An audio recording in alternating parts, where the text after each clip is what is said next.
हैं वो आपके कंप्यूटर के अंदर सेव इमेजेस ही ओपन होती हैं। मान लीजिए हमने यहाँ पर ये इस इमेज को सेलेक्ट किया और इंसर्ट पे क्लिक करा दिया, तो इसके बाद क्या होगा, ये इमेज हमारे एमएस वर्ड के डॉक्यूमेंट्स पेज पर इंसर्ट हो जाएगी।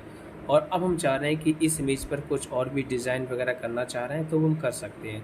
तो दोस्तों सबसे पहला पॉइंट आता है कि जब ये इमेज को इंसर्ट कराया जाता है तो ये अपनी वास्तविक साइज़ में इंसर्ट होती है। अगर इसके आपको साइज़ को इंक्रीज या डिक्रीज करना है, कम ज़्यादा करना है, तो आप इस इमेज पर देखेंगे तो इसके चारों तरफ ये पॉइंटर्स बन के आ रहे हैं और इन किसी भी पॉइंटर्स पे जाके हम ये एरोज़ लेके जाते हैं तो ये डबल एरोज़ बन के आ जाता है। यहाँ पर हमें क्लिक करना है और अंदर की ओर ड्रैग कर देना है, तो ड्रैग करने से क्या होता है, इमेजेस का जो साइज़ है ना, हाइट विड्थ है ना, वो छोटी होती चली जाती है इस तरह से। ये तो हम अपने साइज़, जो पिक्चर का जो साइज़ है ना, उसके आकार को हम चेंज कर सकते हैं। उसके अलावा ये नीचे वाला जो पॉइंटर होता है बॉटम में, ये टॉप का जो पॉइंटर होता है, इन पर एरोज़ ले जाकर क्लिक करके इसकी यहाँ से सिर्फ हाइट को बढ़ा सकते हैं हम। प्लस अगर आपको इसकी विड्थ यानी चौड़ाई को बढ़ाना है तो आप यहाँ पर जाइए, इस पॉइंटर पर क्लिक कीजिए और आगे की ओर बढ़ा दीजिए, तो इससे इसकी हाइट यानी विड्थ बढ़ जाएगी इससे। चलिए, उसके अलावा यहाँ पर एक पूरा ग्रीन बटन होता है, ये रोटेट करने के लिए होता है पिक्चर को। इस पर क्लिक करेंगे, इसको हम रोटेट किसी भी एंगल में कर सकते हैं। चलिए हो गया। अब हम दोस्तों यहाँ पर देखते हैं कि हम जब एम एस वर्ड को सीखते हैं तो एम एस वर्ड में बाय डिफ़ॉल्ट हमें 7 टैब मिलते हैं, जिसमें पहला home, insert, page layout, reference, mailing, review, view. तो यहाँ पर टोटल हमें 7 टैब मिलते हैं। इन 7 टैब्स के अंदर दी गई कमांड्स के बारे में हम सीखते हैं। तो दोस्तों अगर हम अपने एम एस वर्ड के डॉक्यूमेंट्स पेज पर किसी पिक्चर को इंसर्ट कराते हैं, जैसे कि मान लीजिए ये पिक्चर को इंसर्ट कराया है हमने, और इस पिक्चर को आप जैसे ही सेलेक्ट करोगे तो इसको सेलेक्ट करने के बाद यहाँ पर आपको एक नया टैब मिल जाएगा। वो टैब होगा फॉर्मेट टैब। तो इस फॉर्मेट टैब के अंदर दी जाने वाली सभी कमांड्स का यूज़ किया जाता है इस पिक्चर पर फॉर्मेटिंग करने के लिए। यानी इस पिक्चर को और भी ज़्यादा सुंदर, आकर्षित बनाने के लिए हमें इस पर कुछ फॉर्मेटिंग यहाँ से कर सकते हैं। जैसे कि फॉर्मेट टैब में सबसे पहले हम आगे चलते हैं, पहला ग्रुप है एडजस्ट। तो एडजस्ट में देखेंगे ब्राइटनेस, यानी कि इसमें कोई चमक को बढ़ाना है या कम करना है, वो आप यहाँ से कर सकते हैं। तो सिंपली पिक्चर हमारी सेलेक्ट होनी चाहिए, सेलेक्ट होगी तब ये फॉर्मेट टैब ओपन रहेगा। तो चलिए ब्राइटनेस पे जाते हैं, हम यहाँ पे क्लिक करते हैं तो अभी ये नॉर्मल है। प्लस पे जाते जाएंगे तो पिक्चर पे आप ज़रा नज़र डालेंगे तो पिक्चर पे ब्राइटनेस क्या है, बढ़ती जा रही है इस तरह से। तो आपको जो भी ब्राइटनेस रखना है आपको उस पर क्लिक कर देना होगा, तो उस पर वही ब्राइटनेस एक्टिव हो जाएगी। और आपको ब्राइटनेस को कम करना है तो नीचे की ओर आएंगे माइनस, तो ब्राइटनेस देखेंगे इमेजेस में डार्क होती जा रही है। ठीक है, तो ये था ब्राइटनेस का। और आपको इनमें से जो भी आपको कम करना, ज़्यादा रखना है तो उस पर क्लिक करना होगा तो वो इसमें एक्टिव हो जाता है। Next contrast. कंट्रास्ट में क्या होता है, ये भी एक ब्राइटनेस जैसा होता है कि इसमें हम जाएंगे तो पिक्चर के अंदर हल्की सी चमक, अंदर की ओर हल्की सी देखेंगे चमक बढ़ती रही जाएगी इसमें, और नीचे की ओर जाएंगे तो इसमें घटती जाएगी इमेजेस। रिकलर में क्या होता है, आपने जो भी इमेज का जो नेचुरल कलर है उसके कलर को चेंज करना है तो रिकलर पे जाइए, ब्लैक एंड वाइट्स, ये ठीक है, इसमें बहुत सारे कलर्स होते हैं। तो इनमें से आप अपने पिक्चर्स पे कलर वगैरह चेंज कर सकते हैं। यहाँ पर आपको दिखाई दे रहा होगा कलर्स वगैरह चेंज हो रहा है। चलिए, कंप्रेस पिक्चर का होता है पिक्चर को छोटा या बड़ा करना हाइट विड्थ के हिसाब से। तो यहाँ पर आप नॉर्मली इन पॉइंटर्स का यूज़ करके पिक्चर को छोटा बड़ा कर सकते हैं। यहाँ पर अगला आता है चेंज पिक्चर। मान लीजिए हमें पिक्चर को चेंज करना है तो आप चेंज पिक्चर के माध्यम से अपनी पिक्चर्स को बदल सकते हैं। तो चेंज पिक्चर पे पहले क्लिक करना होगा हमें। क्लिक करने के उपरांत आपको जो दूसरी इमेज चाहिए उस इमेज को सेलेक्ट करना होगा। मान लीजिए हमें ये इमेजेस चाहिए, इसको आपने सेलेक्ट किया और जैसे ही इंसर्ट पे क्लिक कर दोगे यहाँ पर तो उसकी जगह ये इमेज आ जाएगी यहाँ पर। और रीसेट पिक्चर का मतलब ये होता है इस पिक्चर को फुल पेज पर सेट करना है, तो इस पर क्लिक कर देंगे तो ये कुछ अच्छा, रीसेट में क्या होता है कि जो पिक्चर होती है उसका जो वास्तविक साइज होता है वो यहाँ पर दिखाई दे जाता है। ठीक है, तो ये था एडजस्ट ग्रुप के अंदर कुछ कमांड्स का यूज़। अगला आता है पिक्चर स्टाइल। पिक्चर स्टाइल में सबसे पहले हम देखेंगे यहाँ पर फ्रेम्स दिखाई देते हैं हमें। मान लीजिए पिक्चर सेलेक्ट है, इसमें ये फ्रेम लगाना है, इसमें पॉइंट रखते जाएंगे तो ये फ्रेम यहाँ पर दिखते जाएंगे इमेजेस पर। इस पर कुछ इस तरह का फ्रेम आएगा, इस पर कुछ इस तरह का फ्रेम आएगा, इस पर ये। तो इसमें हम यहाँ पर क्लिक करेंगे मोर पर तो यहाँ पर कुछ और ही फ्रेम्स आ जाएंगे। गोल वाला फ्रेम लगाना, इमेज जो भी है। चलिए थोड़ी इस पिक्चर को थोड़ा हम बगल से कर लें। तो ये पोजीशन से होता है, पोजिशन पे क्लिक किया हमने, राइट पे क्लिक कर दिया तो इस पिक्चर को थोड़ा बगल से यहाँ लगा देते हैं। अब हम आसानी से फ्रेम को चेक कर सकते हैं, इनमें से जो भी फ्रेम्स लगाना है इनमें से हम फ्रेम्स को लगा सकते हैं। तो चलिए इनमें से हमने इस फ्रेम को लगाना चाहते हैं तो इस पर क्लिक कर दिया तो इसमें ये फ्रेम एक्टिव हो गया। अब आगे चलते हैं पिक्चर शेप। पिक्चर शेप का मतलब होता है इस पिक्चर को किसी शेप के आकार में बदलना। तो शेप कहाँ पर मिलेंगे, यहाँ पर मिलेंगे। इस पर क्लिक करेंगे तो आपको कई तरह के शेप मिल जाएंगे। मान लीजिए यहाँ पर हमने स्माइली पे क्लिक किया है तो यहाँ पर ये जो पिक्चर है ना स्माइली में चेंज हो जाएगी। कंट्रोल जेड से इसको हम पहले जैसा कर देते हैं या किसी दूसरे शेप में। अगर आपने हार्ट पे क्लिक किया है तो यहाँ पर ये इमेज हार्ट में कन्वर्ट हो जाएगी। पिक्चर शेप का मतलब होता है कि अपनी पिक्चर को किसी शेप का आकार देना। नेक्स्ट पिक्चर्स बॉर्डर में क्या होता है, इसके बाहर जो बॉर्डर पे वाइट पट्टी लगी हुई है इस पर कलर देना। बस यहाँ पर क्लिक करेंगे। मान लीजिए हमें पिक्चर के अकॉर्डिंग इस पर जो भी कलर रखना है वो आप यहाँ पर रख सकते हैं। मान लीजिए इस पर हमें ये कलर देना है, इस पर क्लिक कर देंगे तो ये कलर इस पर एक्टिव हो जाएगा।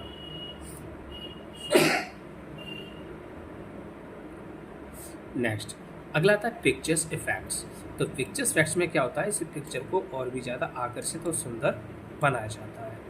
तो इस पिक्चर को यहाँ पर सेट कर रखा है तो हम जाएंगे पिक्चर्स इफेक्ट्स में। प्रीसेट में यहाँ पर बहुत सारे इफेक्ट्स में आप दिखाई दे रहे हैं। यहाँ पर ये सारे इफेक्ट्स हैं। किसी इफेक्ट से हम पॉइंट लेके जाएंगे तो पिक्चर उसी इफेक्ट जैसे आकार में बदलती जाएगी। देखिए तो पिक्चर में कहीं ना कहीं बदलाव हो रहा है।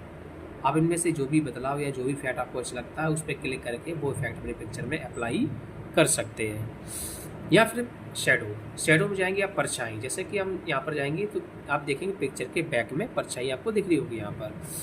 और यहाँ पर ये राइट साइड में परछाई दिखेगी, यहाँ पिक्चर के नीचे परछाई, यानी आप परछाई भी शो कराना चाहते हैं तो इस पर क्लिक करके शो करा सकते हैं। तो यहाँ पर बस हम आपको पॉइंटर रख के बताते जा रहे हैं, आपको जो भी अप्लाई करना होगा तो उस पर आपको क्लिक कर देना होगा। रिफ्लेक्शन होता है कलरफुल परछाई। तो इसमें हम देखेंगे नीचे की ओर बढ़ते जाएंगे तो पिक्चर का जो रिफ्लेक्शन बनेगा वो कलरफुल बनेगा। इस तरह से आप देख सकते हो नीचे पिक्चर कलरफुल में दिखाई दे रही है। ग्लो में क्या होता है, ग्लो में पिक्चर्स पर जो है ना ग्लो लगाना। जैसे कि यहाँ पर पिक्चर्स फैक्ट पे जाना है, ग्लो पे जाना है। और सॉरी एक मिनट, इसको पिक्चर को मैं थोड़ा कर लेके आना होगा। ग्लो पिक्चर्स पे जाना है, ग्लो पर जाना है। तो जैसे हम ग्लो पे जाए, मान लीजिए हमें इस कलर ग्लो लगाना है तो पिक्चर्स के बॉर्डर पर हम बॉर्डर पे चेक करेंगे तो ग्लो लग के आ रहा है। मान लीजिए इस कलर ग्लो लगाना है या जो भी है ये ग्लो लगा सकते हैं ऐसे। सॉफ्ट एज में क्या होता है, सॉफ्ट एज में इसके बॉर्डर को हाइड किया जाता है। जैसे कि हम सॉफ्ट एज पे जाएंगे, अभी नो सॉफ्ट एज है। 1 पॉइंट में हम देखेंगे 2.5 पॉइंट में थोड़ा सा बॉर्डर कम हो गया है। 5 पॉइंट में बॉर्डर जा चुका है, 10 पॉइंट में और भी ज़्यादा जा चुका है, 25 पॉइंट में और भी जा चुका है, 50 यानी 50 पॉइंट में बॉर्डर पूर्ण रूप से जा चुका है। सिर्फ बीच में जो इमेज थी मेन वही हमें नज़र आएगी इस तरह से। तो सॉफ्ट एज में क्या होता है कि बॉर्डरी जो एरिया होता है उसको हाइड किया जाता है। चलिए आगे चलते हैं बेवल्स पर। तो इसमें बेवल्स में क्या होता है, जो आपने बॉर्डर लिया है चारों तरफ, इस बॉर्डर की डिज़ाइन को चेंज करना होता है। यहाँ पर आप देखेंगे जो बॉर्डर की डिज़ाइन है वो सिर्फ वही बदल रही है। आपको जो भी इनमें से डिज़ाइन अच्छी लगती है उस पर क्लिक करके वो अप्लाई कर सकते हैं। नेक्स्ट आगे चलते हैं, अगला है 3D। आप अपनी इमेज को 3D रोटेशन में और भी स्टाइलिश में दिखा सकते हैं। इसमें बहुत सारे एंगल्स होते हैं, आप जिस एंगल में पिक्चर को दिखाना चाहते हैं लगाना चाहते हैं वो लगा सकते हैं। ठीक है, तो ये होता है पिक्चर्स में इफेक्ट लगा कर पिक्चर को और भी ज़्यादा आकर्षित या सुंदर बनाना। दोस्तों थोड़ा आगे चलते हैं पोजीशन का मतलब ये होता है कि आपको पिक्चर इस पेज के किस हिस्से में चाहिए। तो यहाँ पर ये फॉर्मेट्स मिल जाते हैं। ये रहेगा टॉप सेंटर, ये टॉप लेफ्ट रहेगा, टॉप राइट रहेगा। यानी इमेज रहेगी टॉप में भी लेकिन राइट में, सेंटर में या लेफ्ट में। ये बॉटम मतलब सॉरी मिडिल, पेज के मिडिल में, middle left, middle right, bottom left, bottom right. मान लीजिए हमें टॉप में राइट साइड में रखना है तो इस पर क्लिक करते हैं तो यहाँ पर राइट साइड में इस तरह से पिक्चर यहाँ पर आ जाएगी। चलिए तो इसको यहाँ पर बगल से लगा दिया और यहाँ पर हमें कुछ टेक्स्ट भी लिखना है तो यहाँ पर टेक्स्ट भी लिख सकते हैं। चलिए